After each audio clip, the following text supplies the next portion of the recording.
ስም ይወጣል። ሚያው ብስ ነው አንተ ሚያው አልክ።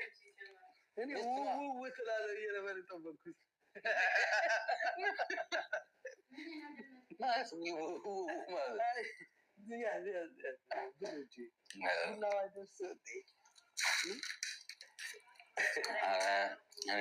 ሊያስታውቀኝ ነው። ቡና ትኩስ መስዋዕት ጊዜ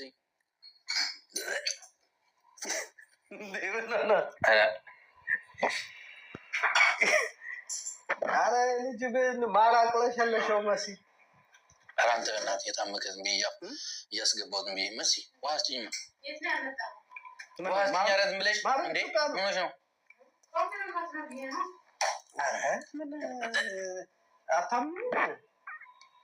ውሃ ስጭኝ እያልኩሽ አለ እንዴ ምን ውሃ ነው እንዴ? ሲጀመር እኔ ጠዋት ነው ማር የሚበላው። አረጋሽ እኔ ጨጓራ አለብኝ እኮ አይስማማኝም። እንደዚህ በአምባሻ ነዋ ዝም ብዬ እያስገባሁ ያገኘሁት። ኧረ ይሄማ የሆነ የታመቀ ነገር አለው። ማርያም እግዚአብሔር እኔ ታውቀኛለህ፣ ምግብ እንደፈለጉ ዝም ብዬ ያገኘሁትን የምበላ አይደለም። ጤናችሁ ተቃውሷል። እያወቀኝ ከፋችሁ ጠጥቼ እንኳን ሽታ ሸቶኝ በኩር ሸቶኝ እንኳን ይሄ አስም እኮ ነው ሐሰስ እያለብኝ እና በኩር ሲሸተኝ ሽቶ ስቀባ ምናምን በቃ ትንሽዬ ነገር ሁላ ወደ ላይ ነው የሚለው። ብቻህን መሲ ኧረ አንቺ እንዲያውም በደንብ አልበላሽም። ምንድን ነው ግን? አይ አይደለም እንደ መሰለህ እያየው እንደ ውሻ ትጮኻለህ ምናምን ብዬ ነው። ምን ማለት ነው?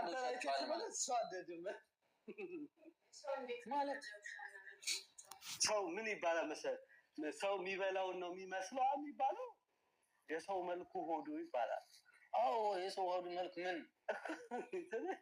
አላ ውሻዬ ኦኬ ግን ያሳከኝ ነው። ምንም ማለት ምን እያወራህ እንዳለ ራሱ ግራ የሚያገባ አማርኛው እየጠፋ ነው። ጩህና ይወጣሉ። ጋይስ ምንድን ነው ጋይስ? ምን ሆነ ነው? አልተቀየረብሽም? ኧረ ምን እቀየርብሃለሁ? እነሱ ራሳቸው ይታዘባሉ። መቅዲ አልተቀየረብሽም እንዴ? ጠጣል እንዴ? ኧረ ጠጥቶ ነው እርግጠኛ ነኝ። ሙቀት ላይ ነው ወደ የማይበላው ሲጀምር ምግብ እሷ ማዛ እያስቀመጠችው አይደል እንዴ?